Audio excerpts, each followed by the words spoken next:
Dad, I thought you hate Miraculous Ladybug. Oh, I do, son. I do indeed. But you make videos about it. That's right. Are you still married to Mom?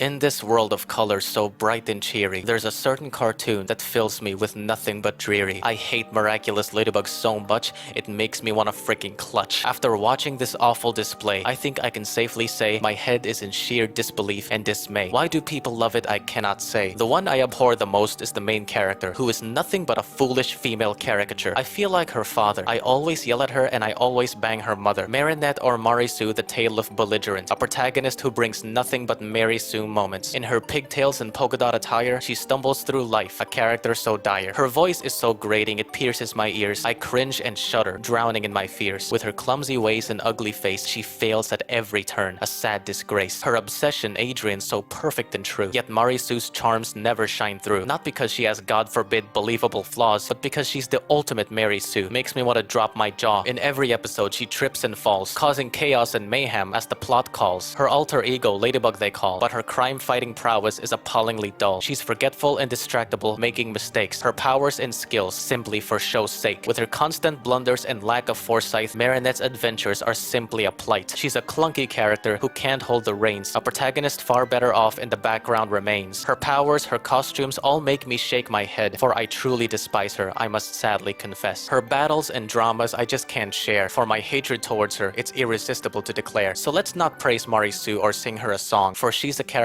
who doesn't belong. She may have followers who adore her so, but as a protagonist, Marisu's terrible for anyone to show. Then there's Adrien Agreste. Oh, how he's adored. A charming smile that everyone ignored. He's considered to be sympathetic, but for me, he's a simp who is pathetic. He's allegedly a sentimonster, and I happen to be Eric Cartman's mother. He may be a superhero, saving troubled souls, but beneath that mask, his true nature unfolds. Selfish desires fuel his every move, leaving behind a trail of hearts he disapproves. For a horrible person can only pretend to be kind and caring as his true colors blend. Beware of Adrien's deceptive ways, his pretty face hiding a heart that betrays. Behind that mask, a monster lurks, a horrible person, his true self. He smirks. Together the two stooges roam, causing a lot of noise, but I find no joy in their miraculous toys. The animation of this show is sloppy, colors too bright, each episode looks like a never-ending plight. The dialogue is cringeworthy at best, I can't help but groan like the rest. The story is nonsensical as can be, it lacks any consistency and sensibility. The humor, oh the humor, it falls flat on its face. Embarrassing and creepy, it's a complete disgrace. I long for wit and cleverness, something a bit smarter, but all I find are annoying jokes that make my brain suffer. The voice acting is lacking, so mundane, it's a waste of my precious brain. Yet others can't seem to get enough. I simply can't understand all this fuss. I've tried to give it a chance, to find something redeeming. Alas, my patience wears thin, and my hatred keeps teeming. Oh, this cartoon brings me such distress, I can't help but detest it. More and more I profess. So to all the fans of this animated tome, forgive me if I refrain and choose to stay home, for my heart cannot bear the torturous sight of this cartoon that fills me with nothing but pure spite. Okay, no more rhymes. How's it going, ladies? My name is Cyrus the Great. I hope you're having a wonderful Christmas time. We are back with another Miraculous Ladybug video. I'm not in the mood for this, but might as well go. I watched the latest episodes in English dub, and I can't even begin to comprehend the level of idiocy I feel. It's as if they purposefully set out to make Season 5 so absurd and nonsensical that it could induce madness in any sane individual. The characters were inconsistent, the storyline is inconsistent, everything is nonsense and inconsistent right now. I can't fathom how anyone with functioning brain cells could find this drivel unironically decent. How is it possible to consider this insanity unironically good? Unless something is wrong with you. Back then, Miraculous is so bad it's good. Now it's so bad it's bad. It's even bad for your health, trust me. Even though I didn't like any of these episodes, at least I was entertained. That's like saying drugs are bad, but I like the feeling of it. That's what makes Miraculous Ladybug so interesting. It's objectively terrible at the end of the day. Before we begin, let's have a recap of everything until deflagration. Once upon a time, a stupid, crazy old man chose not one but two stupid teenagers. In the season 3 finale, aka the episode that changed everything, not in a good way, Master Bait gave all of his responsibilities to Marisu. Not because she was 100% ready, not because she earned it, but because this dodgy blighter is a coward and chooses to sacrifice Marisu's life for himself. A true coward if I ever see one. I apologize for insulting actual cowards. Since then, Marisu has been the guardian. Sounds like a big deal, right? A young girl handling a massive responsibility without having any choice? Well, that used to be the main stake in Season 4. Alas, Cat Noir's stupidity and selfishness became a bigger deal for some f***ing reason. Tell me why! Tell me why! Why did they think this was a good idea? Because it's dramatic? People love it when things get dramatic in TV shows. There's a big difference between drama and bollocks, okay? At the end of Season 4, Cat Noir's selfishness finally came through. I guess it's a happy ending. After Evolution, aka the worst episode, Multiplication establishes that everything got messed up, all because Marisu thought Felix was Adrien. She lost things to love. So what did Alia do to help Marisu fix this mess? She made things worse by forcing Marisu to love Adrien again. Her evil plan worked. There are a lot of Miraculous Ladybug theories. Well, here's my own Miraculous Ladybug theory. This is not Alia. The real Alia got killed. There's no way she's the same Alia from Gang of Secrets. There's just no way, bro. It's gotta be a fake. It's gotta be a fake! In the latest chapter that we've talked about, Transmission, Alia wouldn't give up on her dedication to Adrianette, even though it doesn't benefit Marisu. And she knows it if she did listen to her BFF. No. Marisu is not her BFF. She is her toy. She does not care about her feelings. She does not care about what she's going through. She only cares about her favorite ship, Adrianette. She plays and manipulates her feelings 24/7 to make sure it comes true. She's so devoted to Adrianette, she became a superheroine so it can stay true. That is Alia Shazer. What's worse is that Tiki and Plag, who are veterans on Kwami's ship or whatever it's called, both agree that their love story is much more important than saving their own family. How the hell could they just forget them? Better yet, how the hell can they just forget Marisu is the bloody guardian? Remember Season 3? You know she's the guardian. She has responsibilities to take care of. The most rational thing to do is, I don't know, train her, help her improve herself, give some advice that could help her regarding her responsibilities and or feelings. Isn't that what needs to be done? Isn't that the biggest stake at hand? Don't you guys know this? Don't you guys know anything? Aren't both of you older than Pickle from Baki Hanma? After having millions, if not billions, of Ladybug and Cat Noir holders, you guys should know better than giving up. To think that Tiki considers Marisu the best Ladybug holder she's ever had. Be honest with me, dude. Do you want me to forget that she's a guardian? Forget how much of a big deal her situation is? Is that what you want? All of the tears she shed from Gang of Secrets and Strike Back mean absolutely nothing now, because love always conquers. I think I know why the opening song goes. I now understand it. I now understand the core message of Miraculous Lady Slag. The power of love will always conquer. You should embrace it and be happy about it, even if it gives you bad results. Don't get me wrong, there is no denying that love can solve many problems and make life more fulfilling. But life is not black and white. There are circumstances when love needs to be set aside for the sake of personal growth, practicality, or in this case, the world. It would be naive to think that love alone has the miraculous ability to fix every problem we encounter in life. Love should be cherished for its ability to nurture and uplift us emotionally, but twigging its limitations is essential for navigating the complexities of life effectively. That is the message they must send, considering that they have already established that love gives our main heroes bad results. Look at Strike Back, look at Glaciator 2, and Transmission. Marisu's obsession made her lose and gave Gabriel more powers and opportunities to capture their Miraculouses and possibly destroy the world.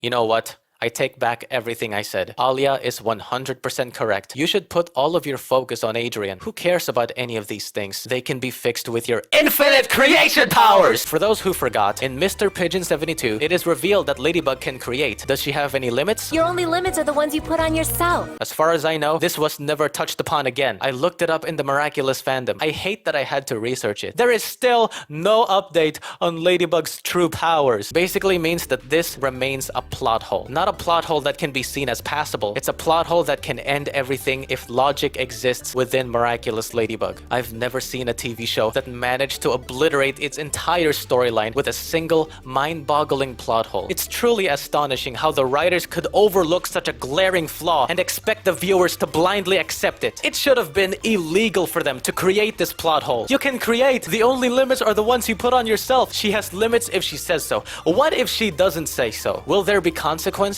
I don't know. This was never explored again. Why don't you expand your powers further? Make a monarch tracker, please. How is that possible, Cyrus?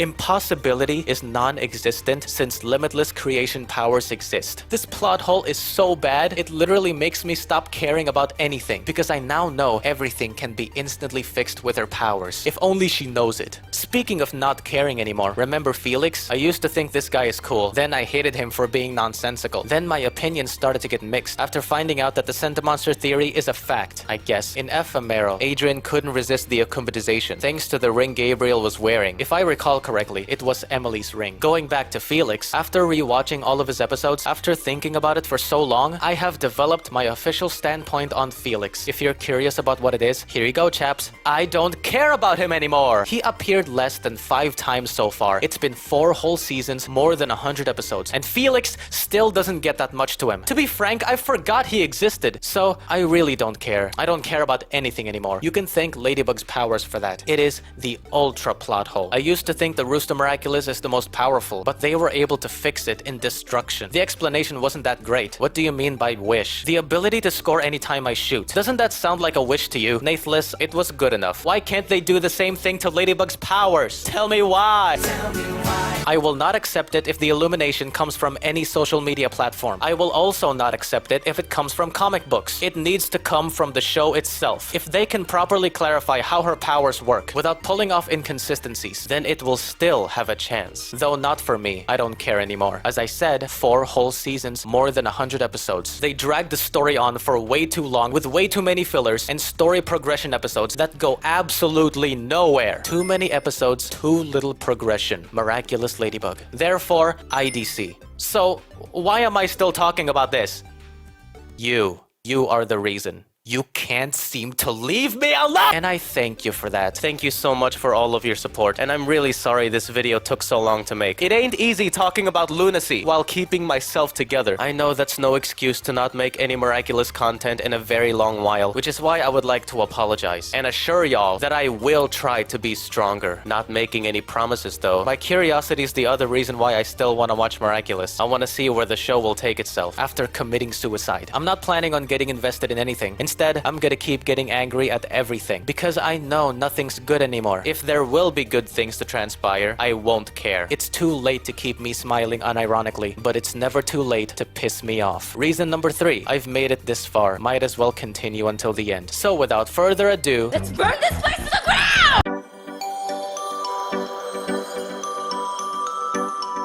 Deflagration. The Kwame choice. Part 2. The episode picks up introducing the new heroines of Paris. And by heroines, I mean heroines. Say hello to Lady Slag and Katna, who are you? Meanwhile, Adrien looks at his phone, probably waiting for Marisu to text him back. Text me back! Misty plans on stealing some cheese for Plague. Unfortunately, her schoolmate got in the way. No one speaks to me like that. Just ask the T-Rexes. That is, if you can find one. Because they're not so smug anymore now, are they? So what you're saying is, she should stand up to Chloe by killing her, because that's what you did to the dinosaurs. Right? Gabby successfully uncovered the truth, thanks to the Alexa ripoff. After that, he dances.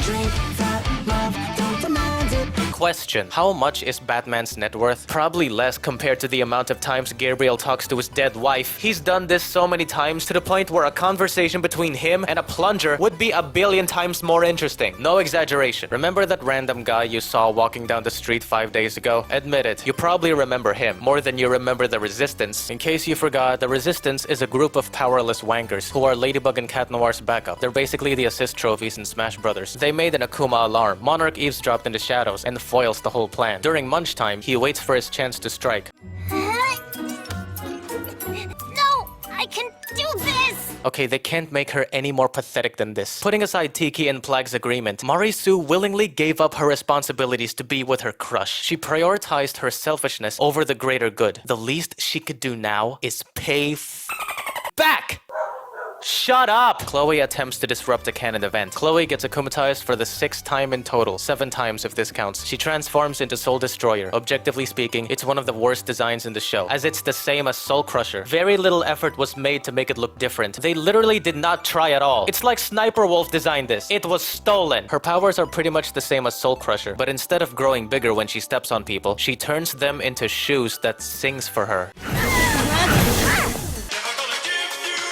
Monarch finally got the Ladybug and Black Cat Miraculous after paralyzing Misty and Alia. I would honestly cheer like a Japanese schoolgirl if only I still care. Flag and Tiki escaped when Monarch started to unify. The unification did not happen quickly because it turns out Kwamis can delay it by flying away as hard as they can, though they can't escape it. So Plague has a plan. Say that 10 times fast. Plague has a plan, Plague has a plan, Plague has a plan, Plague has a plan, Plague has a plan, Plague has a plan, Plague has a plan. Both of them should use their powers for Lucky Charm and Kamikaze. Well, that didn't kill Plague. That lost his chance of communicating to the human world. Maybe it's another way of saying Karewa mo shinderu. The Lucky Charm is a trash can. Damn right it's a trash can. Time to work my magic. Oh my god! Oh my god.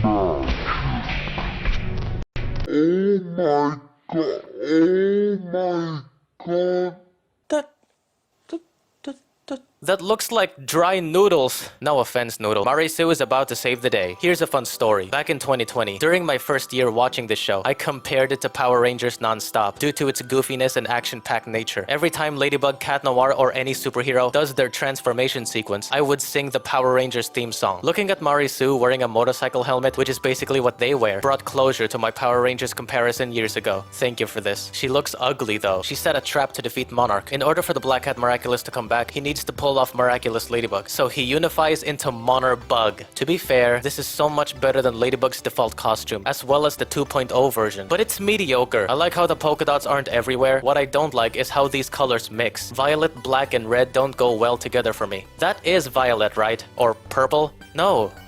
They're the same thing. If he's black and red, then it would be perfect. Unlike his name, Marisu gives him a fake Lucky Charm as a distraction. The Resistance help out Ladybug with paintball guns and Soul Destroyer. I'm kinda impressed that they were able to grab a hold of her. It's pointless anyway. Adrien quickly snatched the Miraculous from Monarch effortlessly.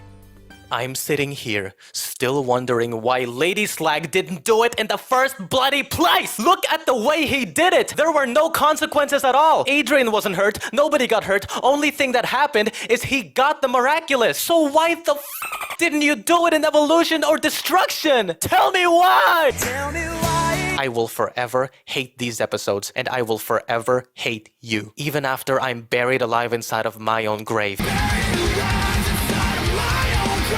Ladybug fixes everything with Miraculous Ladybug. Monarch escaped to his lair. Marisu then vows to become Ladybug again, without being sad. She felt so manky when she couldn't satisfy her wet dreams about Adrien. If Marisu is a consistent character, she wouldn't become Ladybug again, while being absolutely cool with it, as if nothing materialized recently. You mean to tell me that her tears in transmission really were crocodile tears? They were a waste of lacrimal fluid? Or does this mean she now knows that her fan-made love story needs to be put aside, as it is irrelevant to the superhero job? Does she finally learn her lesson? But if you take your Miraculous back, then you'll no longer be able to have your love story, and you'll be sad again. Tiki, if I were you, I would suck it up and look at the bigger picture for once. If you do look at the bigger picture, you'll be eating your own words in a millisecond. Now is not the time for that. Why can't you grow up? Age doesn't determine qualities. A lot of times it should. These two are billions of years old. They should have known better. What the were you guys thinking? Giving up all because the two Stooges have wet dreams about each other. Snap out of it, you plonker. It's time to wake up.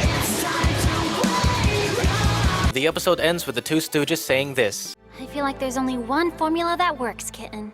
I guess so. You and me against Monarch. Break down, break down.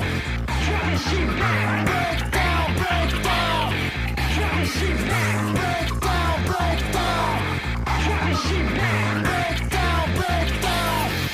Let's rock out. Transmission and deflagration suck. In a nutshell, the first part sets up a catastrophe, while the second part fixed and ended it like it was nothing important. That's the key word here, nothing. There's no point in watching this two-parter because nothing really happened. Marisu and Adrien gave up to make their wet dreams come true. They gave up to finally develop the heart and soul of Miraculous Ladybug. The problem is that nothing happened! Not literally nothing, but might as well be nothing. The progression of their relationship was very, very less. In fact, they barely did anything together before the akumatization, which led them to get back to their jobs in the end. They never dated, they never went to the movies, they never made a baby, they did nothing! So this meant nothing. I'm not even sure if they're in a relationship now. Are they still friends? Are they now a couple? Or are they caught in the friend zone? As for the two new stooges, they had one Akuma fight. That's it. Alia did nothing but the usual. Misty did do something. She stood up to Chloe, but after that, Alia and Misty got sidelined for most of deflagration due to Monarch's venom. I will say, Gabriel's plan is pretty good. The only reason why it's good is because the plot commanded these Kwamis to give him a great chance by purposely deleting their brain cells. Tiki and Plague are the worst. All of this pointless began thanks to them, and partially Alia. I swear to God, they felt so out of character here. Were they being held at gunpoint the whole time? Oh, please believe me when I say your obsession is much more important than saving innocent lives. Please believe me, please. Someone's about to pull the trigger and cut me from ear to ear. Tiki and Plague have lost all of my respect, period. I'm not exaggerating when I say nothing will change if transmission and deflagration never existed. They are nothing but a waste of time. Maybe these two episodes were trying to send a message that says you can never escape your destiny. Similar to The Godfather, when Michael can't escape the Mafia, Marie-Sue and Adrien can't escape their career no matter what. They have to go back, whether they want to or not. It's inevitable. That's a good concept, but obviously the delivery was lacking. Unlike The Godfather, I'm now comparing The Godfather to Miraculous Ladybug? What is wrong with me? By the way, remember Reunion? Me neither. I'm giving both episodes a 2 out of 10. It ended with a snap. Perfection. You'd think that after deflagration, after Marie-Sue vows to be Ladybug again, she will now become the developed character I've been envisioning. A superheroine accepting the obligations of being a superheroine. No. Once upon a time, Marie-Sue tries her best to talk to Adrien with the help of her dumbass friends. Why is this important? Do I need to bring up the obvious again?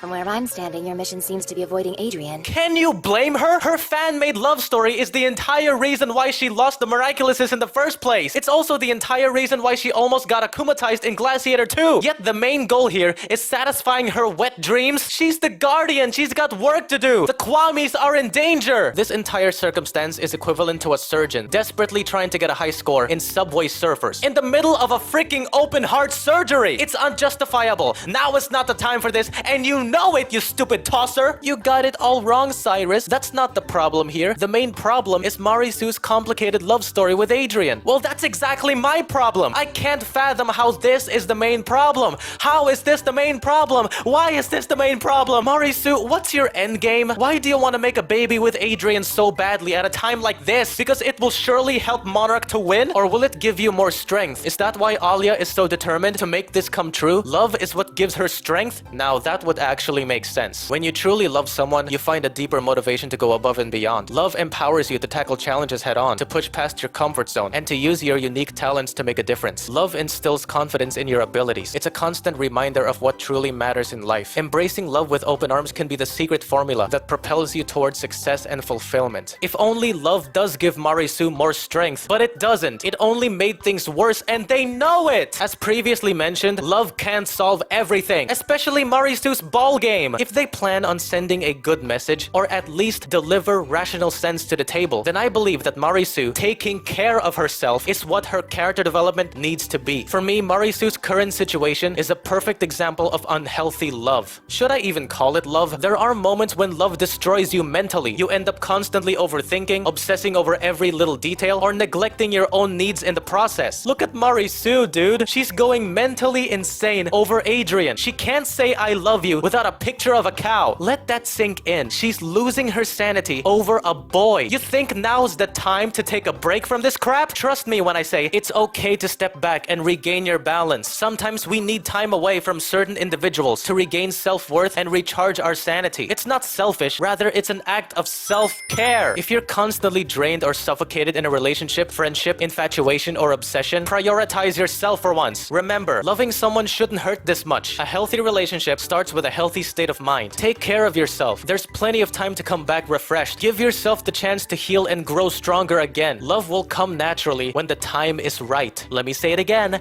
When the time is right. Until then, take care of yourself. Please. Wait, that's my problem.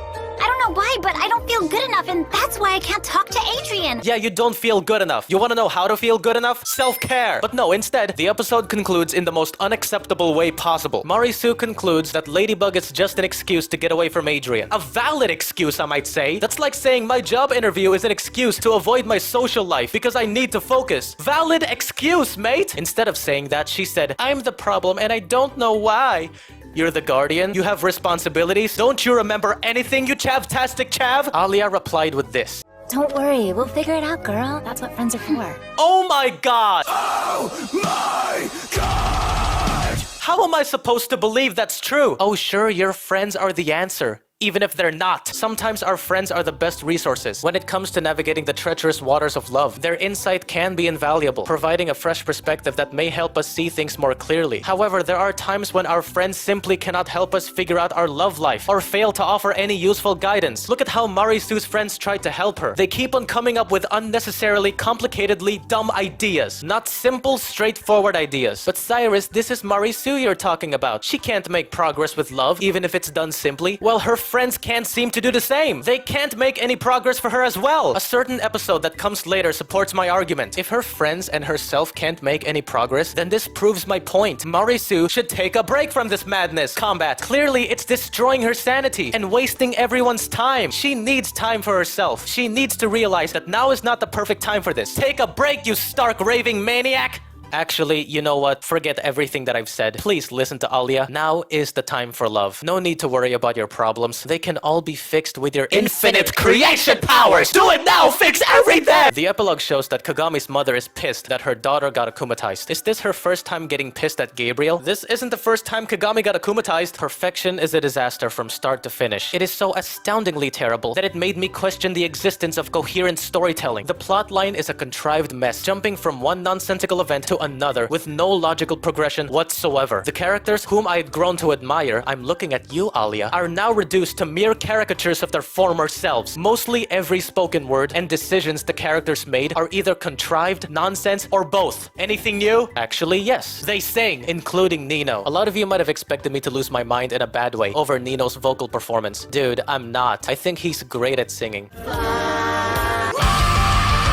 Anyhow, let's talk about the elephant in the room. Kagami. I'm not sure if I already consider another chapter the worst Kagami episode. In case I did, I'm gonna change my mind because Perfection is Kagami's worst episode. I'm sorry, Kagami, but you suck dick, Grayson. Fun fact, Perfection is a chapter with Lila in it, so you can guess what exactly happened. She told an incredibly inconceivable lie to someone, and that certain someone believed her false statements without questioning it whatsoever, which ends up making Lila's victim look stupid beyond belief. Basically, Marisu can't talk to Kagami due to her progress with Adrien. Kagami tried to help, but according to Marisu, letting her know that she hasn't made any progress will disappoint Kagami. Okay? So she's been avoiding her, which led Kagami to believe that she failed the friendship test Lila gave her. Thanks to that, she got akumatized and transforms into Ryukamori? Her design is simple, nothing more to say. Now, Kagami falling for Lila's lies is nonsense for two reasons. One, Lila's lie is stupid to begin with. Two, Kagami is able to see through lies. She once figured out that Adrien's been lying to her. Why couldn't she do the same here? Why didn't she question Lila regarding this friendship test? Hey Lila, are you sure about this? Where's your source? Or who is your source? Perhaps Lila told her a bunch of lies that perfectly answered her questions. Okay, but here's the thing. I didn't see it. Lila only appeared after it was revealed that Kagami was taking a friendship test. So why can't Kagami see through her lies? Tell me why! Tell me why. Because that's what you get when you come across a Mary Sue. Your brain shuts off and you end up doing whatever she desires. Stupid Mary Sue! Stupid Kagami! Even before this episode, I started to dislike her. I mean, what exactly happened to Kagami? She used to be a smart, badass, and fun person. After season 3's over, she did a complete 180. She for no reason became a dumbass perfectionist and a fan of Adrienette. I don't know about you, but similar to Alia, that woman is an impersonator. Who are you? What have you done to the real Kagami? Bring her back!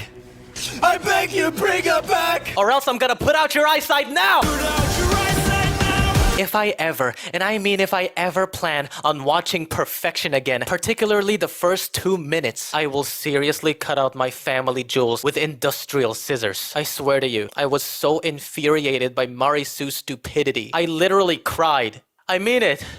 I cried when watching this, not because I feel Marisu's pain, but because I feel my pain. My pain of extreme suffering. My pain of experiencing the same idiocy for the zillionth time. I cried for myself. I just couldn't take it anymore.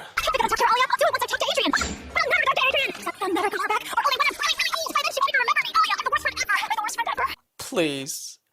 Please. Please. Shut up, Marisu. Try to be a little less pathetic, as you truly are pathetic. Makes me want to put you out of your misery. It seems like mercy. What was their goal here? Why did they make her act like this for the billionth time? What was their endgame? I don't know about you, but I firmly believe this is meant to torture the viewers. After watching her lose her mind, I did not root for her, nor sympathized with her. The only emotion I felt from this is pure frustration, eventually transformed into depression. It's been more than 100 episodes. Marisu still hasn't changed. Why is it so hard? That's what she... Why is it so hard for you to change? You've been through a hell of a lot. You've learned hundreds of lessons before, and you're still the same. Tell me why! Tell me why! If you want to torture yourself for whatever reason, watch Perfection, or simply witness Marisu have a breakdown. I swear to you, your cerebrum will eventually turn itself off. Forget about drinking beer, doing drugs, etc. This is worse than all of them combined. For an episode that's called Perfection, it truly is infinitely miles away from achieving it. Never mind, this episode is perfect. It's perfect for interrogation purposes. If the suspect is still not cracking, play this episode. They will reveal information after giving it a 0.9 out of 10. It was my neighbor.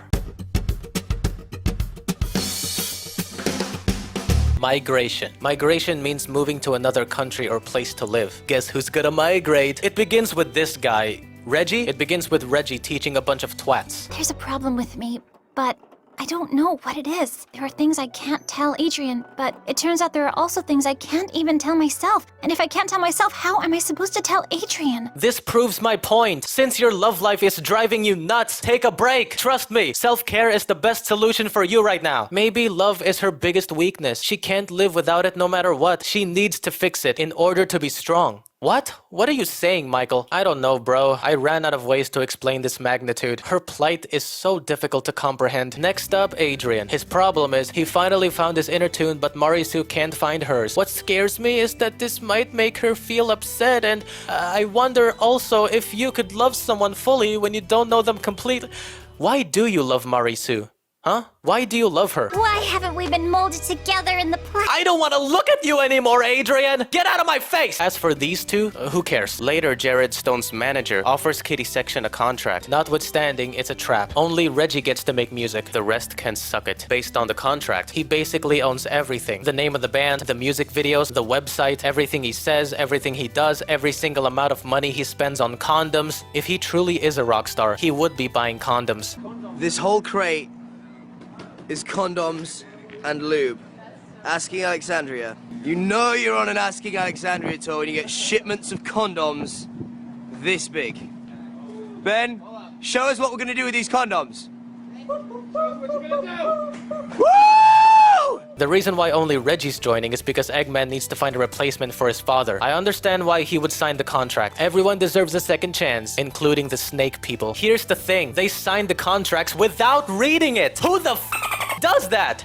Me. I'm someone who doesn't care enough to read terms and conditions, only when they're in video games. One time, I played this Battle Royale game, I think it's Naraka Blade Point, and it advised me to read the TOC before playing. I didn't bother to read. I'm simply playing a video game that I might get bored of in a week or two. So who cares, bruv? But if I'm required to read the TOC regarding my career, my job, obviously I will read it unless I'm asking a death sentence. These godforsaken pillocks didn't bother to read before signing. Tell me why!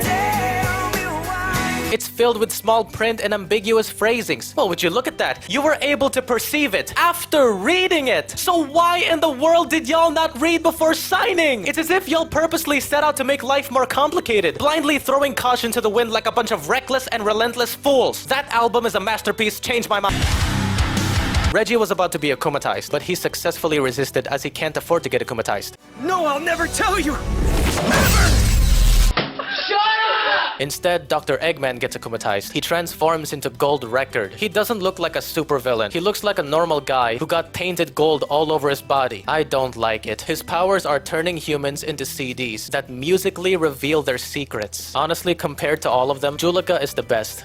Like a flower you drift in the silence. She sounds nice. Reggie eventually gets exposed, not until the two stooges save the day. Before the episode ends, Reggie tells his inner circle that he will be leaving with his father and stepmother. It's too risky to stay since he now knows who Ladybug and Cat Noir are. The end. Yeah, this sucks. Without a doubt, Reggie is the worst part of this episode. First, signing without reading. I'm sorry, but what they did was unexplainably stupid. The worst kind of stupid. Joker's insanity is much more sensible than their decision to sign without reading. I'm not exaggerating. I can never ever delineate why they signed without reading the damn contract. Just why? Second, Reggie revealing his secret to his friends and family is perhaps stupider. I can see why he told Ladybug she has the right to know that information to make sure she won't lose. But these guys? Congrats, bruv. You literally just put them in danger. The next time any one of them gets akumatized, Monarch will know that you know who Ladybug and Cat Noir are. If he will akumatize them and remember him, I'm aware that they need to know why he's leaving. But dude, this would have been the perfect time to do the wrong thing for the right reason. Lie to them. Tell them you're leaving because of any other reason. That way, they'll be safe from Monarch. But no, you just had to put them in danger. Screw you, man. So after being one of the stupidest characters in the show, he leaves. Remember Wishmaker from season 4? Reggie didn't need to be there. Either of these two could have easily used the Snake Miraculous by themselves. Cat Noir has done that before, dude. Not to mention infinite creation powers. So why did Reggie need to be there? To put an end to a certain ship? I think I now know the real purposes of this episode. Number 1, to give Ladybug and Cat Noir a chance to win in the 100th episode, which never needed to exist. Change my mind. Number 2, he found out who Ladybug and Cat Noir are because in my own interpretation, the writers knew he's a big waste of time. So they need to find a logical way to get rid of him. Guess what? After migration, Reggie never appeared again for the rest of season 5, let alone became important again. Let me ask this. If Reggie never existed in the first place, would anything change? Yes. Only one thing will change, and that is how the story flows, but not how the story goes. And what I mean by that is, if he never existed, the story will still be the same, but with better pacing. If Reggie never existed, time won't be wasted. This guy alongside him is a perfect example of a throwaway character. Is that a bad thing to make a throwaway character? Yes! I don't see anything good in the idea of wasting time. Why bother giving him backstories or anything when you're gonna toss him aside like yesterday's garbage? It is the definition of disposal. Not worthy of my attention. Throw it out. Why didn't you throw it out in the first place? I'll never know. Would you be willing to invest your time and emotions in a character who ultimately doesn't matter? Here's how I would fix this. Instead of making him a throwaway character, I'm gonna make him a plot device. Think about it. The only essential thing about Reggie is that he served the plot. That's it. Nothing else about him is important. I firmly believe that plot devices are more beneficial than throwaway characters. Plot devices may not have the same depth or development as main characters, but they play a vital role in driving the narrative and creating tension. They are the puzzle pieces that make everything fit together smoothly. Plot devices can be used as catalysts for major events or turning points in the story. They provide crucial information or present unforeseen obstacles for the heroes to overcome. Without them, stories would lack intrigue and excitement, becoming predictable and stale. On the other hand, throwaway characters serve little purpose beyond filling space and adding insignificant interactions that do not advance the plot crucially. They're nothing but a waste of time. They only distract from the main plotline and leave us wondering why we bothered to remember their names in the first place. I wish we could simply ditch them and focus on crafting compelling stories with characters worth caring about. How can throwaway characters be a good thing for any story? Genuine question. Bottom line, Reggie should have been a plot device, so time won't be wasted. Wait, what did I say before? Reggie never appeared again for the rest of season 5 after migration? No. Anyway, migration deserves a 3 out of 10. Welcome to the jungle. Welcome to the jungle.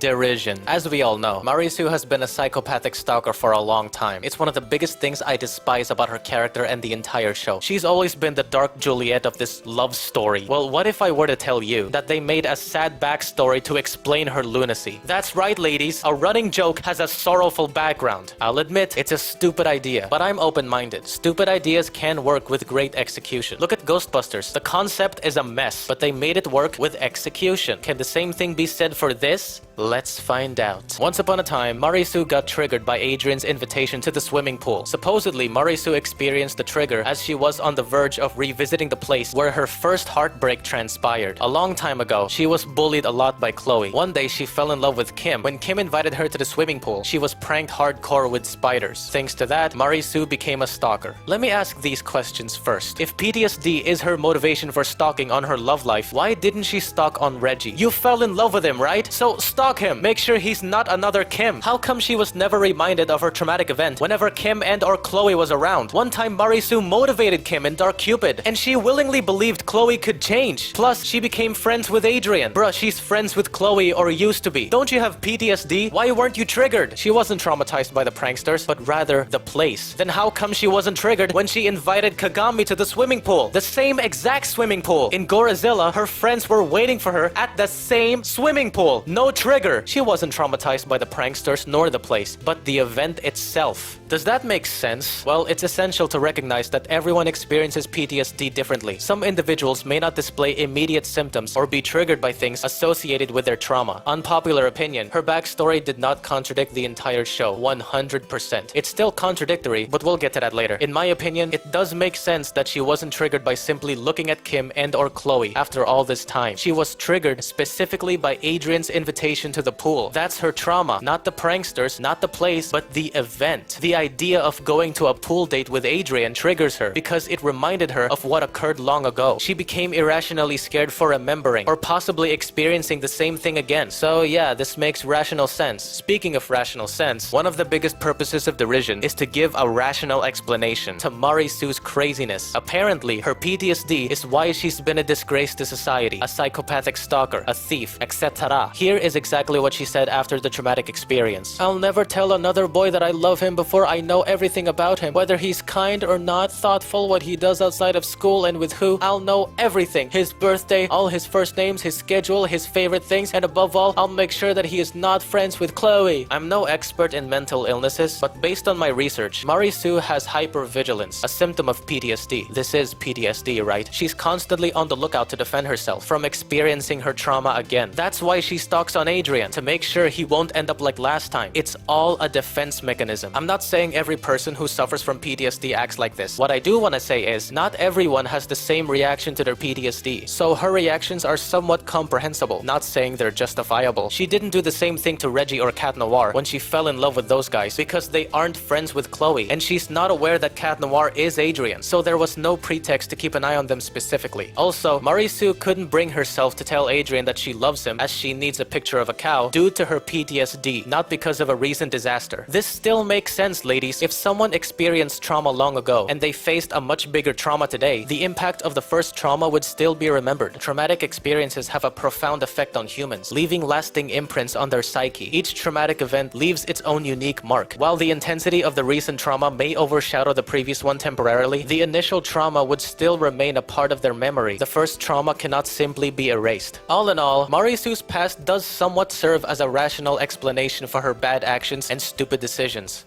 But does it explain why she couldn't grab all of the Miraculouses when she had the perfect chances in evolution and destruction? Does it also explain why she can't be bothered to use her infinite creation powers? I don't think so. Therefore, Marisu is still a bloody scrubber. Nothing excuses, let alone explains her from not doing such simple things. Why couldn't you do it? PTSD? I don't think that was the case, bruv. You were being stupid. Crazy stupid. Crazy stupid. Anyway, what do I think of Marisu's backstory overall?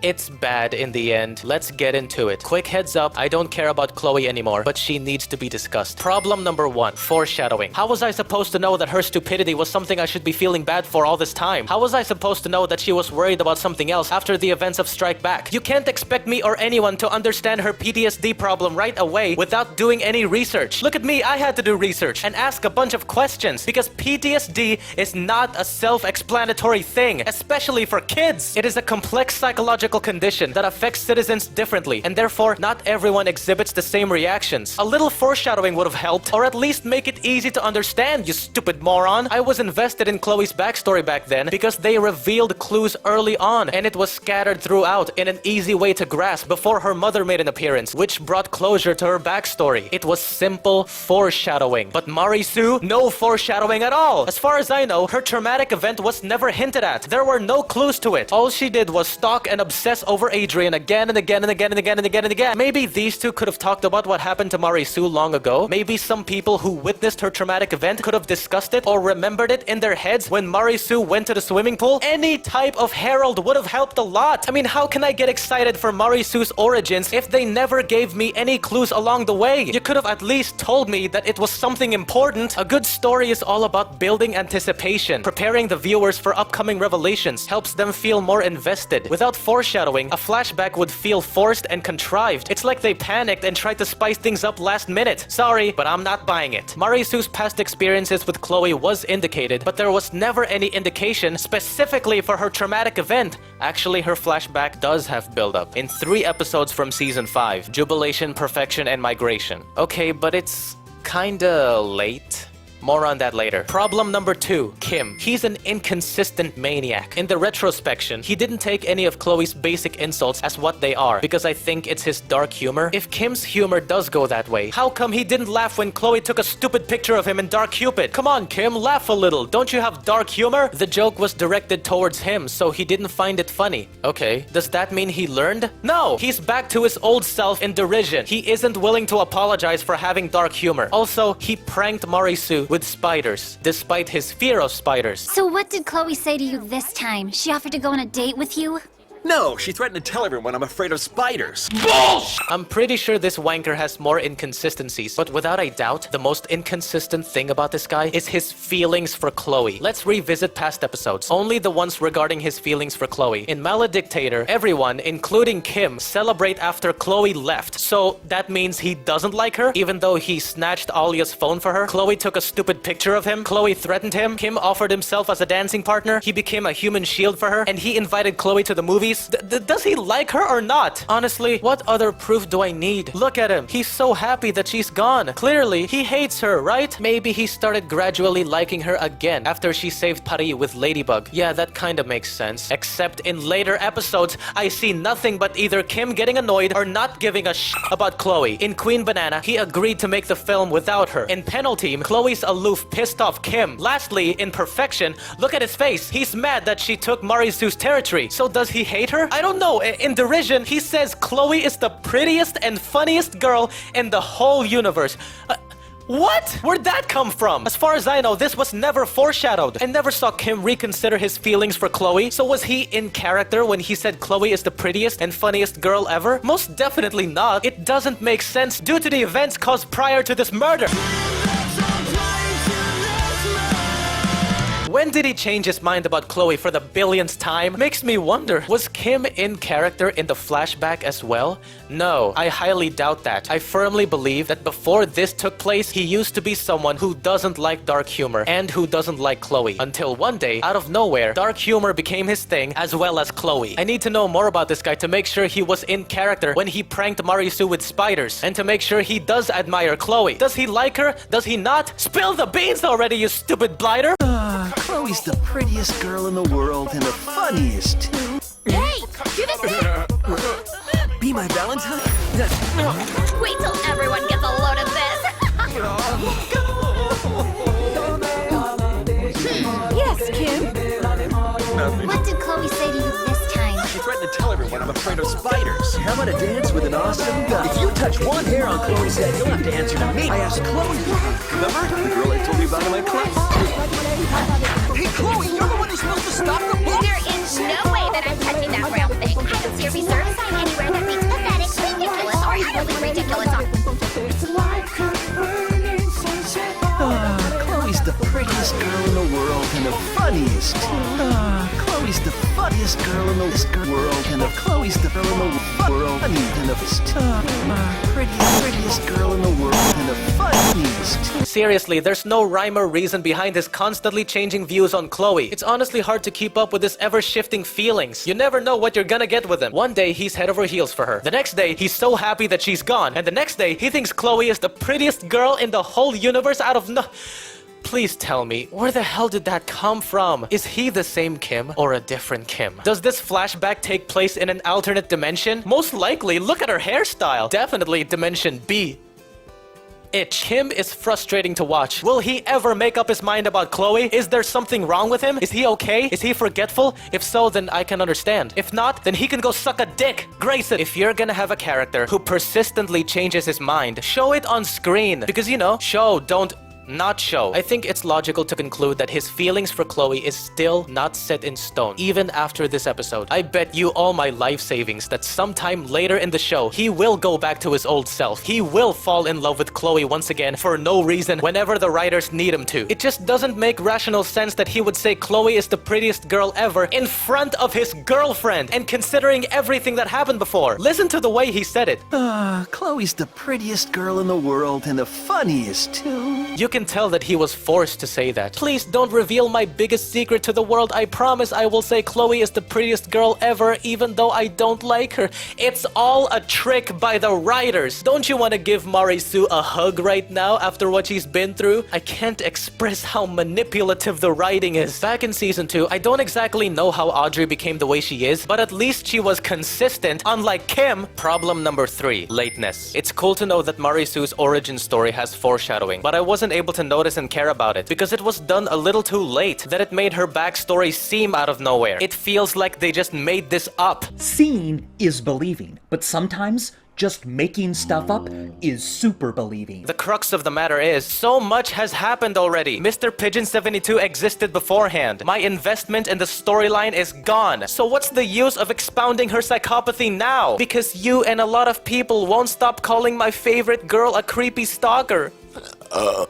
Then why didn't you do this earlier? Why didn't you do this when I still care? Better yet, why did you have to make her act like that from the beginning? The key to good storytelling is letting the audience gradually learn more about the character or characters as the narrative unfolds. Gradual development is better than sudden development. Even if I still care about Miraculous Ladybug's storyline, her flashback will not matter to me nonetheless, because problem number 4, they had Len say this. Don't be mad at her. She's this way because her mother left her when she was young. So did mine, and you don't see me having fun bullying Marinette. Yeah, it does not excuse her for bullying others, but it serves as a sensible elucidation, and that's what matters in storytelling. The entire point of backstories is to provide context and depth. Backstories serve as a foundation for the development of characters, shaping their personality traits, beliefs, motivations, etc. The fact that the writers insulted their own character's backstory is undermining to what they have created. Imagine doing a great job crafting a complex background for a character, only to demean it later. It shows a lack of consistency and respect for your own work. I'm not saying I still care about Chloe. I'm not trying to defend her either. I'm saying, where is the consistency? If you're gonna do that to Chloe, then do it to everyone else. I loved Chloe as a character back then because her actions were so believable. She used to be a complex, sensible character. Unlike Marisu and Gabriel, they may be complex, but for a long time, they've done unexplainably, unjustifiably terrible things. Marisu is a psychopath for not respecting Adrien's privacy, but she has PTSD. A lot of PTSD victims chose isolation and or avoidance instead of a life of crime. PTSD is no excuse to be a peeping Tom. The crimes she's committed were still real. She needs to be behind bars alongside the rest who've done bad things, especially Gabriel. He is a terrorist, but his wife is dead.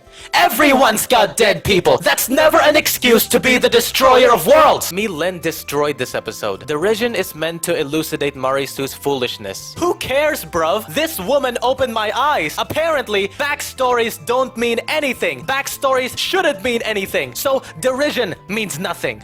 Oh my god. Oh my god! This episode seems like it's demonstrating a certain idea. The idea is that reasoning is another stupid way of excusing yourself for doing bad things. She's this way because her mother left her when she was young. So did mine, and you don't see me having fun bullying Marinette. Girl liked you and you broke her heart. But I had no idea. Just because you have no idea is no excuse. The pain is still real. So as you're watching this episode, you are constantly being reminded that reasons don't mean Reasons are stupid excuses. So what if you have a reason? You still did a bad thing. You're still a bad person.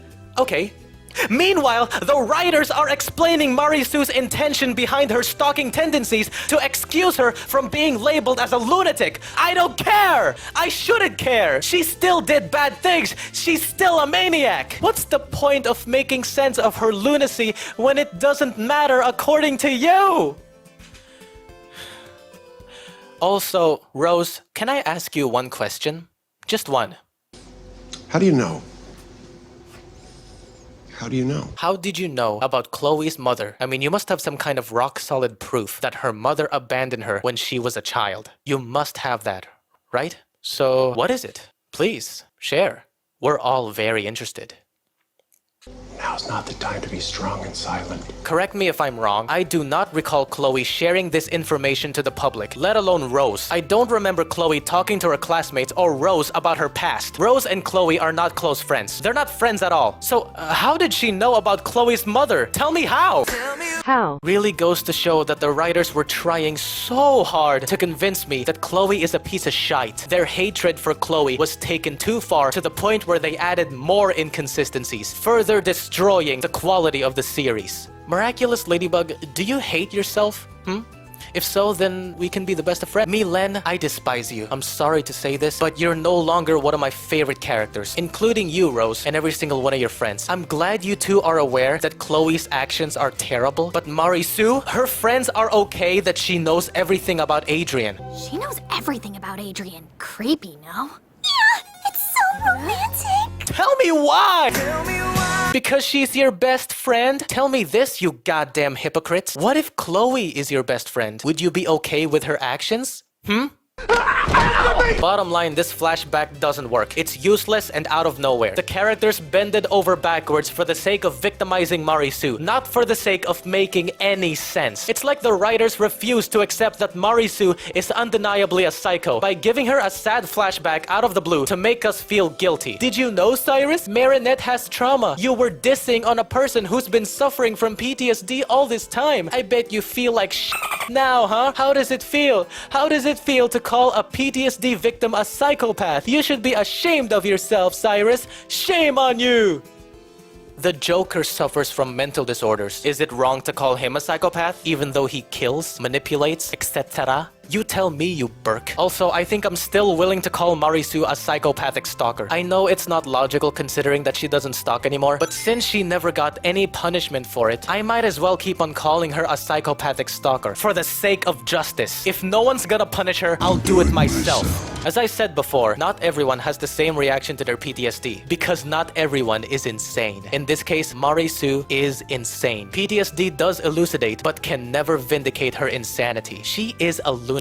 And I'm okay with that. I could have been okay with that. You wanna know why I'm okay with Chloe endangering passengers? You wanna know why I'm fine with Homelander being a jerk? They were explained well, and they were painted in a bad light. They know what Chloe did was bad. They know Homelander is a monster. But Marisu? What, because she has PTSD, she mustn't be blamed for stalking? Stop it! Stop it! No! No! Snap back to reality. Oh, there goes Greg. Her behavior is unjustifiable, and they know it's unjustifiable, but they don't care. That's how much Thomas Astruc loves Marisu. From what I've heard, Marisu is his digital imaginary daughter. He always goes out of his way to make her look as innocent as possible. He got so carried away with his admiration for Marisu, he ended up making the definition of evil.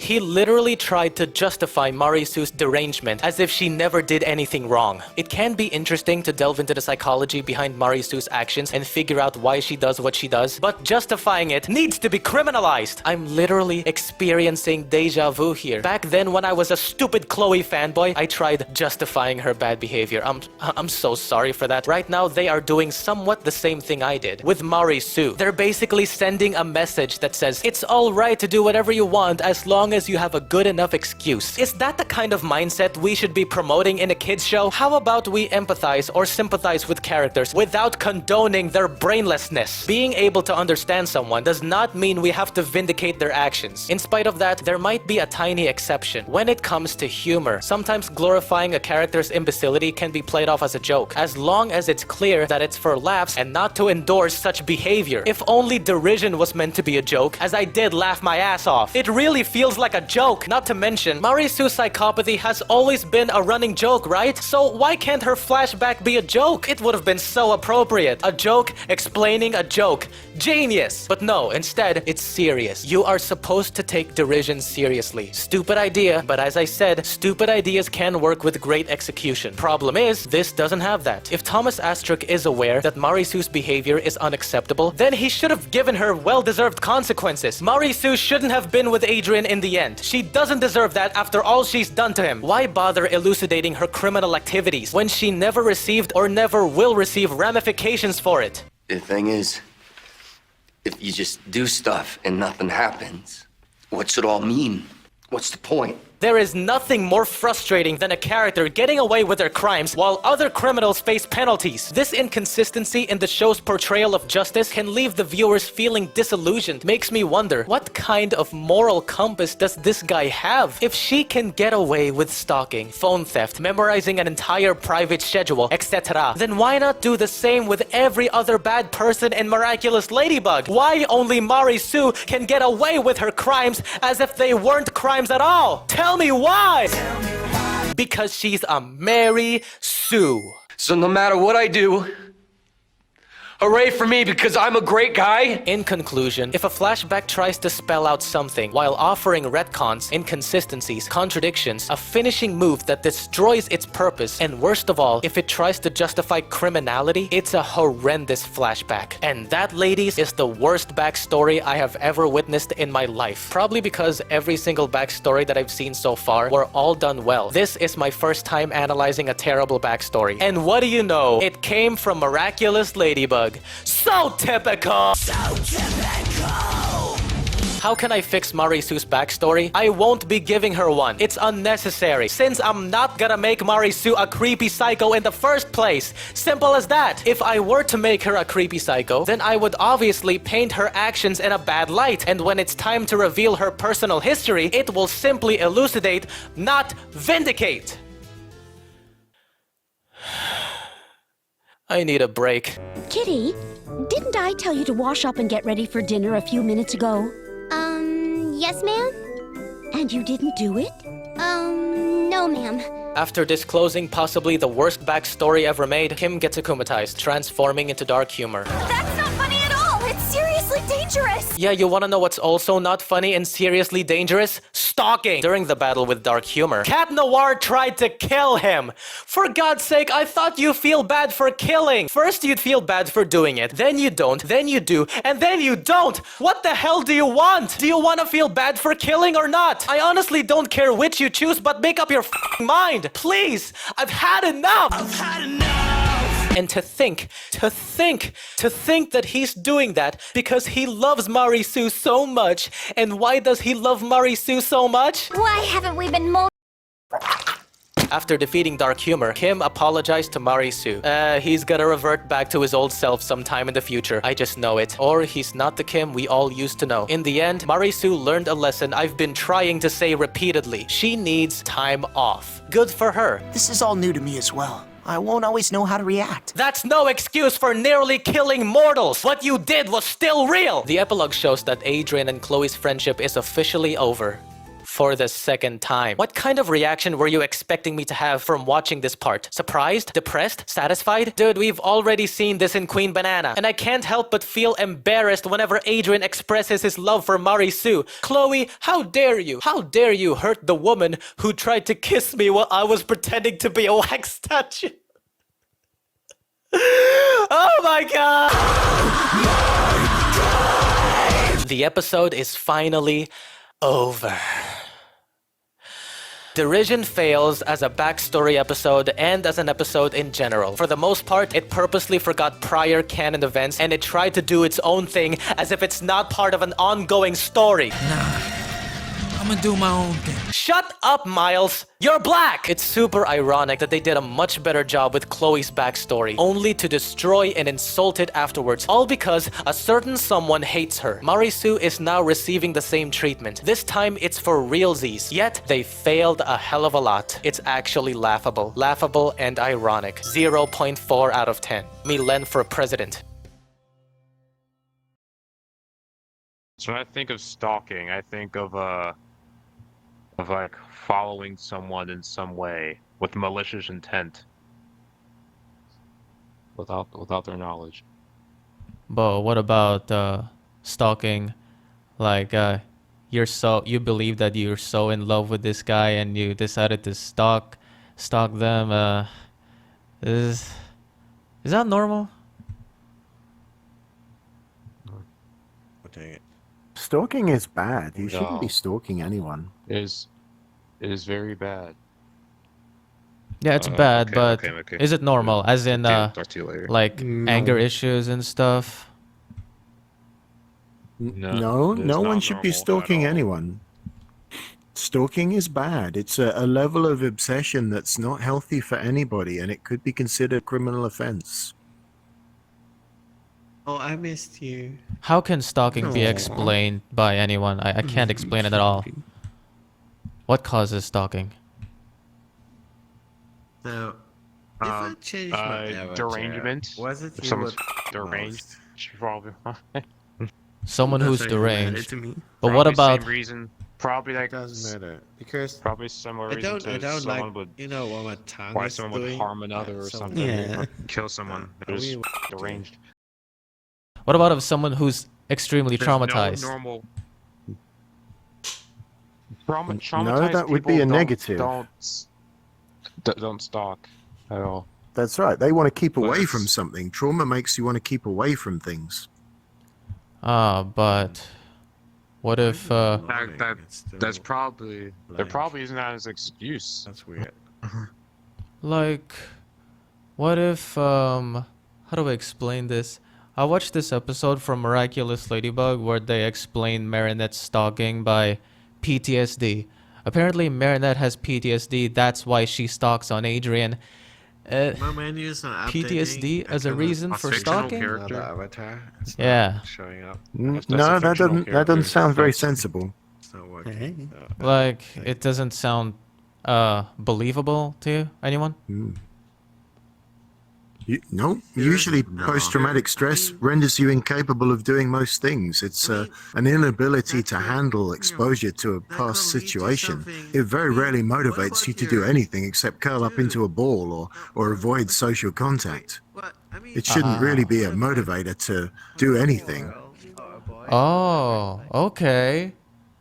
But wait. I got another question. What if Nah, I really can't explain stalking and PTSD. How is stalking and PTSD related even? Why would they even be related, huh? They're not. They're not related. It's a very strange pair of things to could you just I mean these are fictional characters, yeah? They're not real people. They're not from real. A story or a film. Okay. What is the situation that they said caused this PTSD? What is it a memory of? What happened exactly?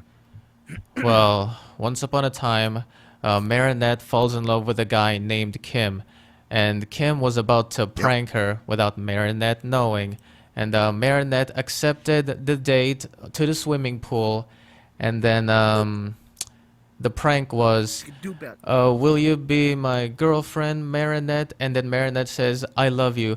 And then she opens this tiny box and it's filled with spiders. And then Kim starts laughing and the Marinette falls into the pool.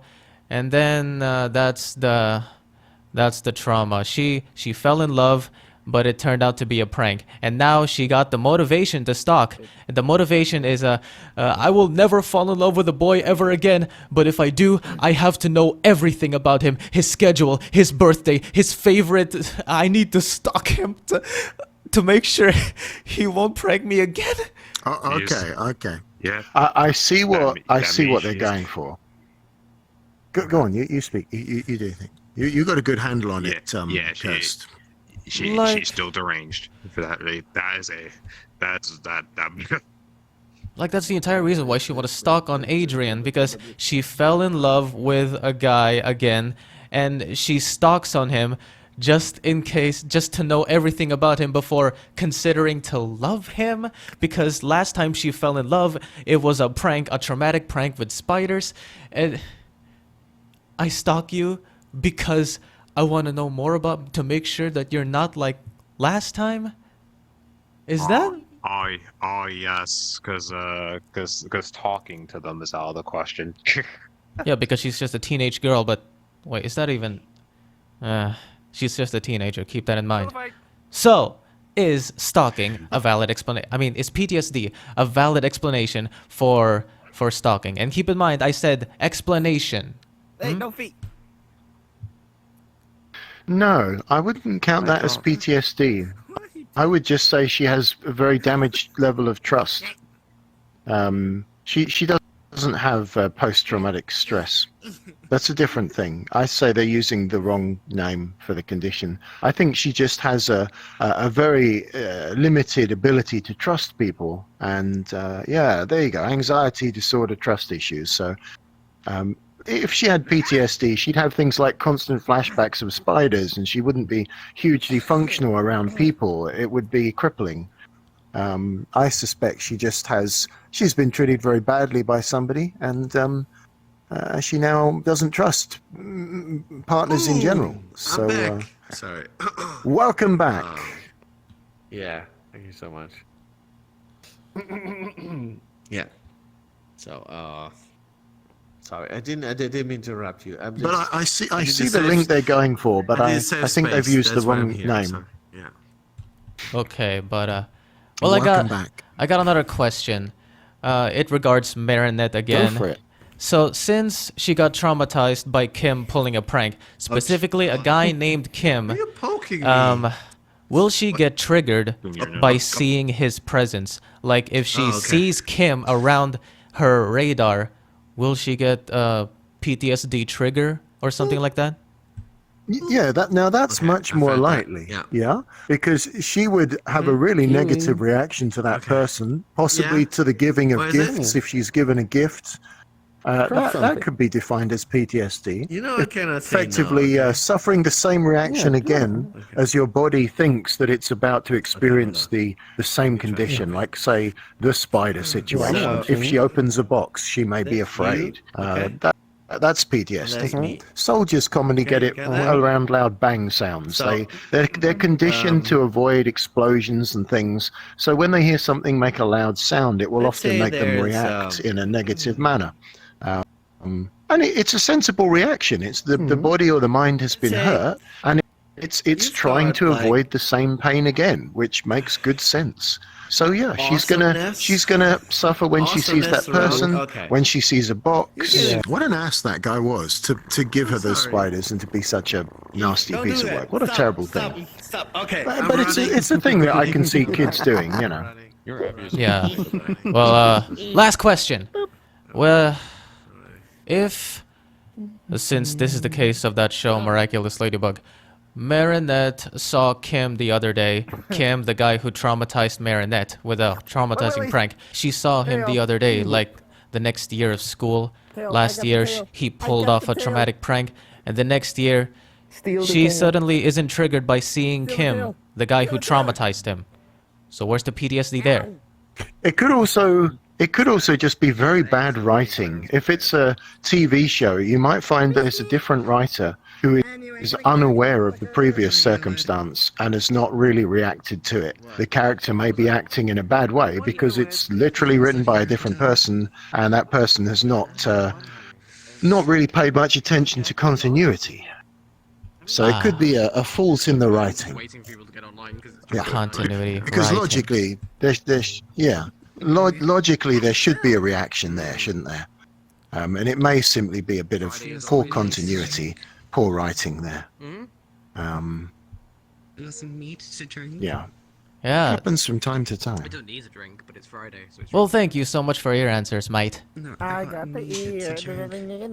No, that's okay. I mean, I'm trying my best, but you know, you're best off raising these questions in like a fan forum or a Reddit, somewhere where other people who watch the show can frequent, and I'm sure they discuss it and raise their own points. We're not familiar with the show ourselves, but you know, like a subreddit, for example, might be a good place to raise those. Okay. Dang it. Alright, well, once again, thank you so much for your answers.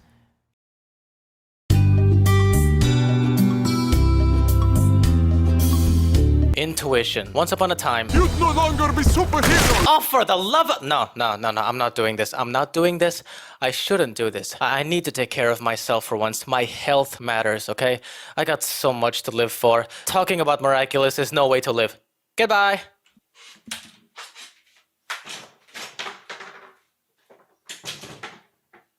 Alright, we're back. I had to do a lot of meditating. I also had to watch the entirety of Breaking Bad on Netflix. Yeah, I just finished watching it for the first time. It's a masterpiece. Thanks to Breaking Bad, I feel better now. I can't wait to watch Better Call Saul for the first time, after I watch El Camino. So the ice cream man gets akumatized again. For what reason? Monarch helps him with the power of second chance. He failed as he got tired of using the snake Miraculous. For some reason, Ladybug's lucky charm keeps on changing every time he uses second chance. Turns out the more he uses second chance, the more damage he does to himself. Whenever he does second chance, time rewinds for everyone and everything. Except for him. He remembers everything as well as his body. Natalie tells him to give up for Adrien's happiness and Emily's sake. Moments later, Gabriel goes back to work. Natalie, how about you give up on telling Gabriel to give up? Monarch akumatizes an AI after hacking it with the help of Kagami's mom. An AI can feel strong, genuine emotions like humans? Is this a commentary on how advanced AI is today? It's scary, yet genuinely impressive. Monarch plans on separating the two stooges. Ladybug goes for the space jet, while Cat Noir deals with the fake meteorite. Monarch successfully captured Ladybug, but not Cat Noir. He goes back in time to try again. During his second chance, he captured Ladybug and Cat Noir. As Monarch tries to get the Black Hat Miraculous, Cat Noir goes back in time. Ignoring that this stupid wanker had the most perfect chance to get a lot of the Miraculouses out of Monarch's hand. Why did Monarch freeze? Is it because he has no space equipment? Is space slowing him down? Whatever, it doesn't matter. During Monarch's third chance, he thought of paralyzing Cat Noir. Alright, the twat is about to win. Not. He took his time. For what? What? Hurry up, bruv! The space jet rejected the Akuma after it realized Monarch lied. Again, scary yet impressive. He continuously tries to convince the AI to believe that the pilot really is gone. He kept on failing again and again until he's had enough. Question. Why didn't Cat Noir grab any of the Miraculouses when Monarch was frozen for some reason? Because he needs a second chance to escape the turtle bubble. He can escape the turtle bubble if he snatched the Miraculouses from him, including the turtle. Look, right there. He has the turtle Miraculous. Use it to control the turtle bubble. Don't forget about the rest. Why didn't you grab them? You had no problem doing that in deflagration. What's your problem now? Why can't you do it this time? Tell me why! The episode ends with Gabby asking Alexandria how much time he has left. Cat Noir, I find it strange that Monarch never uses the power of second chance. You mean we're lucky he doesn't, milady?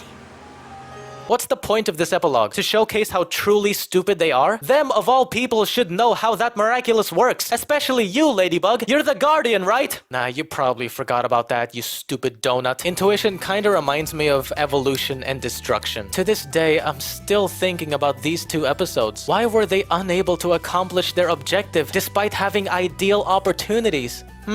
Same question goes to you, Gabriel. Miraculous Ladybug will end too soon if he used his brain, Cyrus. Yeah, that makes sense. 4 out of 10, the best one so far. Protection. Here we have another Lila Rossi episode. Yeah! The episode starts with Kagami hanging out with her best friend forever, Lila. Seriously, when did this begin? How did this begin? Did I miss something? All I know is her friendship with Lila was first established in perfection when Kagami was struggling to pass the friendship test. What the hell happened before? Should I care? You don't have to apologize. It's not your fault that Marinette hates me for no reason. It's also not Marisu's fault that you are the way you are for no reason. I'ma be honest. Despite my overwhelming hatred for Lila, I used used to think she's interesting for a very short while. Why is she lying all the time? What's going on with her? She could have been one of the most interesting characters in the show if they bothered to flesh her out earlier. They could have built her up to be someone who isn't what we thought she would be. Perhaps Lila is not her real name and she has multiple lives or multiple mothers or anything at all. Fun fact, in later episodes, it's revealed that Lila is indeed not her real name. She also does have multiple mothers and multiple identities. She was able to lie to the spectators, which I was hoping for. When she took off her wig in this episode, I did feel like I was lied to. That's cool. Lila is getting fleshed out for the first time in forever. Yeah, but there's just one problem. I no longer care about Lila. I also don't care if Lila will tell more conceivable lies in the future. She can disappear and I won't feel sad. I won't feel happy either. I just won't care. Anyway, Marisu and Adrien's friends are doing all they can to become complete fools by doing the usual. Control their love story. Marisu blames herself after their plan failed. We'll find something else. Don't bother. It's not you, it's me. Shut up, dude. You know their plan is bollocks. You know it's all their fault. Quit being a Mary Sue. Besides, how in the hell would this work? All they're doing is pressuring them to love each other, exacerbating the predicament. Love mustn't be forced. You can't rush it. It simply doesn't work that way, dumbasses. In my opinion, pressuring people to love each other can be a form of bullying. Think about it. When we pressure someone to love another person, we're not respecting their autonomy or emotions. We're demanding that they comply with our wishes. You better feel this way because I said so. That is not cool, bruv. Love should come naturally. These guys are such poxy twats. Did they ever realize that forcing people to love each other is wrong before Adrien and Marisu became a couple? I don't think so. They never realized that. Worst friends ever. If they are okay with forcing people to love each other, why are they not okay with Chloe bullying? After that nonsense, Adrien invites Marisu to a picnic with no friends nor outside pressure. Good! Please don't invite any of these maniacs. Due to Adrien having a boner for Marisu, Gabriel and Kagami's mom's plan is falling apart. Control your son, Gabriel. Control your daughter as well. My daughter is perfect. She doesn't need to...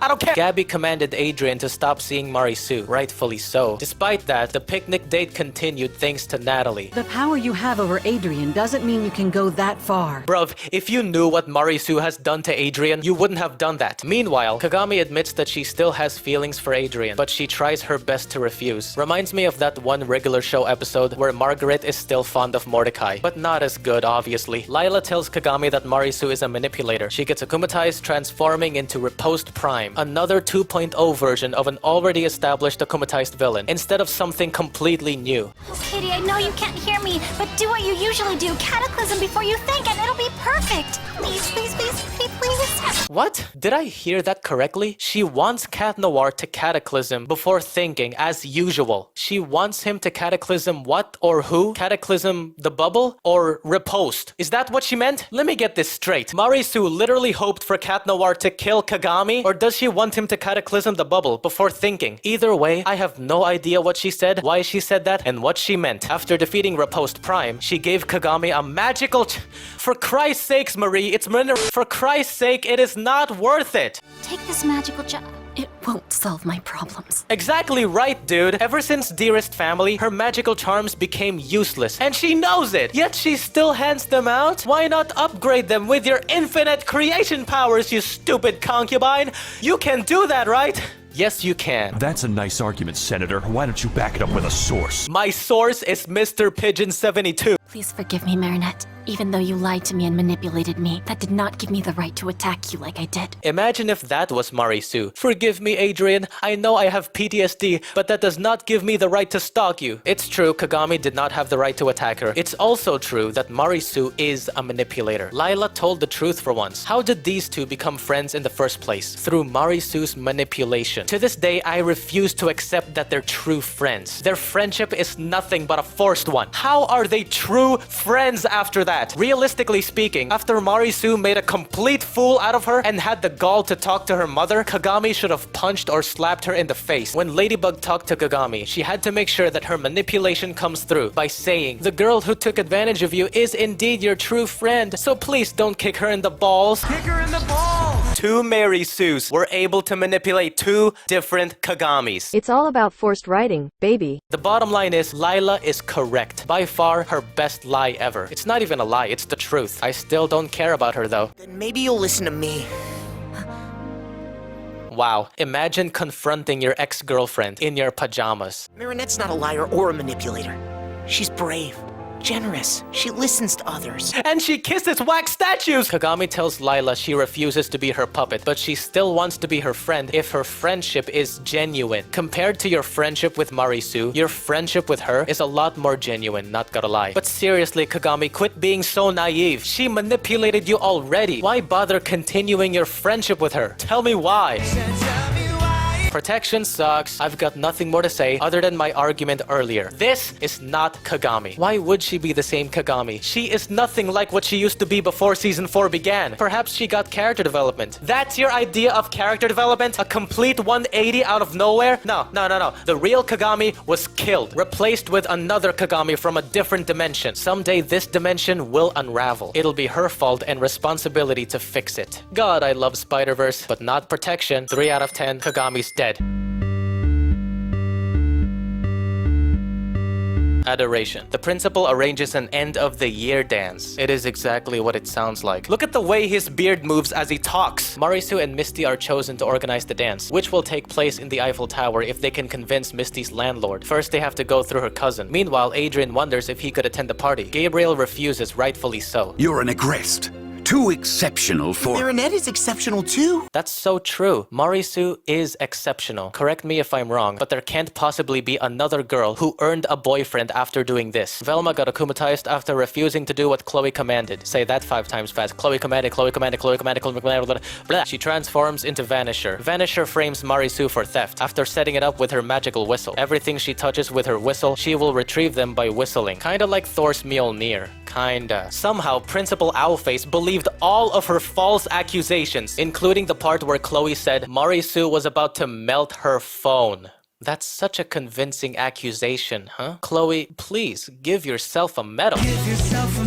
After defeating Vanisher, Ladybug reveals the truth that I could care less. Let's skip to the ending. At first, Marisu thought Misty has a crush on Adrien, but then it turns out Misty swings for the same team. So what? That is irrelevant. Misty is boringly uninteresting nonetheless. Diverse characters are awesome, but it should never be assumed that their sexuality alone makes them compelling. The focus should be on building complex characters with multidimensional qualities that captivate audiences regardless of their sexual orientation. Being gay doesn't automatically make a character interesting. It's their realism, complexity, and growth that truly matter in creating well-rounded and memorable dramatist personae. So please, to all people out there, especially this community, don't let them do this! Do not fall for this trap. Please do not assume that mere LGBTQ representation equates to interesting characters. That's not enough for good writing, bruv. Let's say hypothetically, I made a fictional lesbian character who doesn't have any struggles, motivations, defining traits, personalities, etc. Of course you're gonna be bored out of your mind by her. It's very obvious that we are expected to focus only on Misty's sexuality and disregard any other aspects because she has nothing else. Most of the time, her purpose is to be nice and destroy Chloe's reputation. She barely has any other purpose. She barely appears, she barely develops. To be frank, I forgot she's the Queen Bee replacement. I forgot she wants to be an actress. I forgot she has cockroaches on her locker or whatever. I completely forgot everything about her. She is the definition of boring, bland, and forgettable. Misty has no unique traits or distinguishing qualities that could possibly leave a lasting impression on anyone's mind. Even the most patient observers would struggle to summon a single memorable quality from this character's depressingly lackluster repertoire. Every interaction with her is a tedious chore, as her monotonous voice and uninspired demeanor carelessly lull others into an abyss of ennui. She is a lifeless entity that adorns the stage but fails to ignite a tiny flicker of interest. Her presence is an abomination to the very fabric of imagination itself. She makes me wonder why she crawled out of her mother's box in the first place. You should have been aborted. You were an accident, you stupid bastard. How is her sexual orientation gonna save her from being the blandest character in the horrible history of Miraculous Ladybug? You tell me. Anyway, Marisu got inspired to finally confess to Adrien. Adrien, I love you. I see no difference between this statement and this statement. This is one of the most boring episodes, but miraculously, no pun intended, it became the opposite in the last minute. Adrien! No. The end. Adoration is a chapter that focuses on an empty cardboard box. It could have been interesting if only something was inside the box, but it's overdue. I've already thrown it away. Tell me something. If Chloe was never a character in this series, would they still create Misty? If Chloe's redemption did come true, if Chloe did end up becoming a good person, would she still exist? Is that even a question? Chloe is the reason why she's here. She exists solely to replace Chloe and make her look terrible. There are countless other ways to do it. Why go with a desperate attempt? Tell me why. They could have given subtle hints that she exists or anything at all. Anything is better than nothing. That's what she is. She's nothing. Always have been. In this episode, they made her gay. They made her gay after officially giving up. Alright guys, it's time to make her gay. Why? Everyone loves representation of the LGBT community, right? Yeah, but not when it's lazy or desperate. Her sexuality was never hinted at, unlike Luz from the Owl House. So why? I don't care, just get it over with. I got kids to feed. I'm done talking about this concubine. I'm completely done. The next time I see her, I'm gonna live in reality. And in reality, she doesn't exist. 3 out of 10.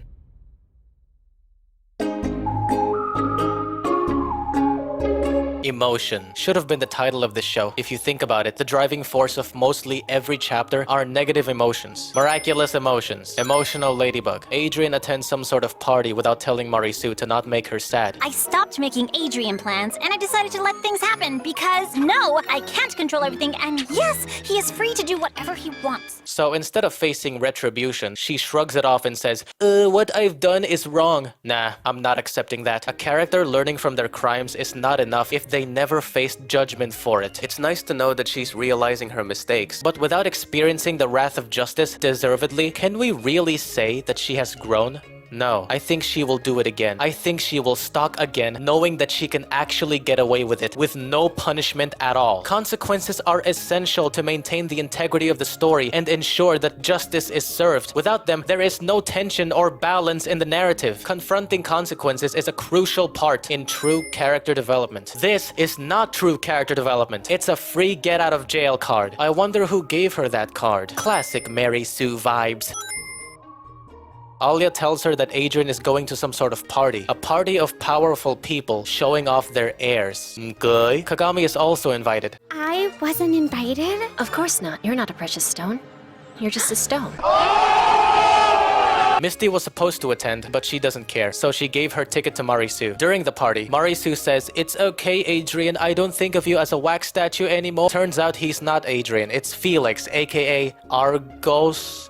I don't know what the hell that means. He looks good though. His powers are making humans disappear with a snap of his fingers, as long as they're within the Centamonster's radius. This Centamonster has the best design of all Centamonsters. It's literally a red moon, and they made it look like a red moon. Can't get any more perfect than that. Felix's motivation is to free himself from Gabriel's puppetry. As he continues to snap people from existence, he sings.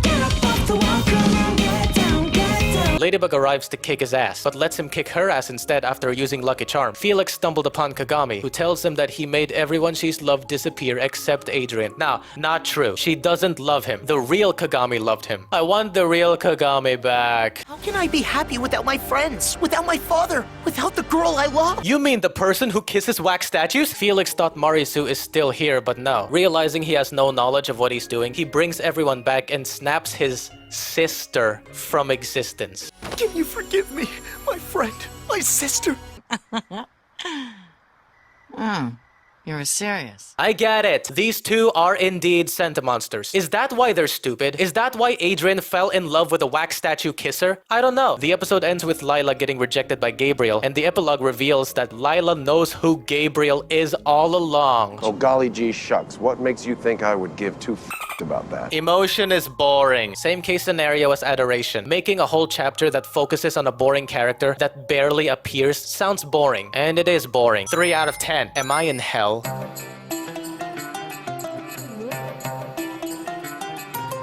Pretension. The episode begins with Gabriel giving himself more time to accomplish his mission. Then I could wish for anything. I could fix everything, save my wife. Not listening. fucking don't care and please go away. Marisu proposes to go meet Adrien's daddy in person to finally set things straight. She thinks Gabriel is worried, intelligibly worried, that a creepy psycho goes out with his son and not a normal girl. Marisu revealed that she's been a creepy fangirl who follows Adrien everywhere, showers him with gifts, and knows every single one of his middle name dates. Isn't that what you used to do, Marinette? Yes, except no! I mean, yes, but I was doing it out of love. And besides, I've changed a lot. You were doing it out of love? That's your definition of love? Stalking? Adrien, you heard what she said, right? You didn't see any red flags? Hey, dude, you gotta remember, she's a creepy psychopath, and he's a guy who's interested in creepy psychopaths. So it makes sense that he didn't see any red flags. They're made for each other. Yeah, good point. Worst love story ever made. Most toxic relationship of all time. The two stooges arrive at the Agrest mansion for business negotiation. Gabriel offers Marisu a pancake. If she takes it, her dreams will come true without Adrien. Since it's one pancake, she has no one to share with. If she refuses to eat, she will have nothing. She lost her appetite and rushes to Adrien's room to tell him. Before she leaves, she tells Gabriel that he used an outdated recipe for pancakes, completely shattering his logic on fashion. In all honesty, I enjoyed this scene. They did a great job writing their conversation. Is what I would say if Marisu has never done you-know-what to Adrien. Marisu is in the right and Gabriel's in the wrong, right? Ironically and realistically, it's the other way around. I'm sure he's not aware of what she's done to Adrien. But regardless, how is his refusal not reasonable? The writers of Miraculous Ladybug, when will they learn? When will they learn that this woman deserves nothing but disdain for her deceitful actions? The truth is crystal clear. She's nothing more than a sneaky criminal who cunningly evaded justice. Letting her roam free is an undeniable mockery of the justice system, a slap in the face to those who tirelessly work towards upholding the law. She lacks any accountability for her deeds and does not deserve an ounce of happiness by being with someone decent. It's another example of how twisted Miraculous Ladybug can be. No! That can't be! Adrien and I are in love and— Nah, bro. Gabriel is right. Stay away from Adrien. And as for you, Adrien, snap out of it. Please. You need to know what love is. This is not love. She's not the one, mate. Find another woman who knows how to love you properly. Kagami's mom tells Kagami about her destiny, which perfectly parallels this situation. And I mean perfectly. It's the same exact set of affairs. Finding love may not sound as good as walking towards your destiny. I mean, the love of your life literally kidnapped you. Yeah, I'm not making this up. Felix kidnapped Kagami as he couldn't stop thinking about her, and they have a lot in common. He also confessed that he stalked her. Reverse Adrianette! Reasonably, Kagami is furious. However, she gradually developed feelings for him. Oh my god. Kagami's mom got akumatized to find her daughter. Later in the sewers, Kagami's realization struck her as Felix continued to share more about himself. First, Kagami fell for Lila's lies, then she immediately sided with Felix after she literally witnessed him vanquish everyone the other day, and after getting kidnapped by him. Is it because he has so much in common with you? He's a puppet being controlled, you're a puppet being controlled. Bro, who the hell cares? How can that factor alone make you forgive him for what he's done? This fake Kagami is incredibly naive. Do I blame her? I don't know. I don't know her. After defeating, I forgot her name. Kagami's mom took away her family crest as she is no longer worthy. And Gabriel tells Adrien that he will be traveling to London soon. In the epilogue, Felix gave Kagami the real family crest. It's time for Kagami to make her own destiny. Yeah, I get the point. Pretension is yet another chapter with a great message, but the implementation made it seem terrible. Destiny or prophecy should not get in the way of love. I'd rather stick with destiny instead of love if the person who loves me is willing to stalk, steal from me, or even kidnap me. Miraculous Ladybug's portrayal of young love is disgusting and creepy. I understand that the show revolves around teenagers discovering love for the first time. Falling in love for the first time can be really complicated, but that does not give anyone a free pass to turn into a creepy psycho regardless of their age. This is not curious love. This is creepy love. Curious love is when you're genuinely interested in someone and you want to get to know them better. You ask questions, listen attentively, and most importantly, respect their boundaries. It's all about the excitement of discovering new things about a person. On the other hand, creepy love is when someone goes overboard with their curiosity and starts invading your personal space or stalking your social media accounts obsessively. They cross all kinds of boundaries without any regard for your feelings or comfort level. Remember, ladies, always stay on the curious side of things and respect others' boundaries. Miraculous Ladybug clearly does not know the difference between the two, so please do better in portraying young love. You guys are literally literally portraying teenagers as complete psychopaths now. Intentional or not, this is not okay. Unless you paint them in a bad light, bad behavior is bad behavior no matter what you say. I should be teaching this sort of thing to kindergarten students, not professional writers who are capable of writing an entire TV show. They should know better by now. 2 out of 10. Fix it, Felix. That's it for this video. I'm sorry, ladies. I can't do anymore. I've had enough for today. If I had to analyze one more episode, I'll start working for Gustavo. I hope you enjoyed watching. Be sure to leave a like and subscribe. Merry Christmas and happy birthday, Jesus Christ. See you guys in 2024.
sweet baby. I give you my heart and I believe in you.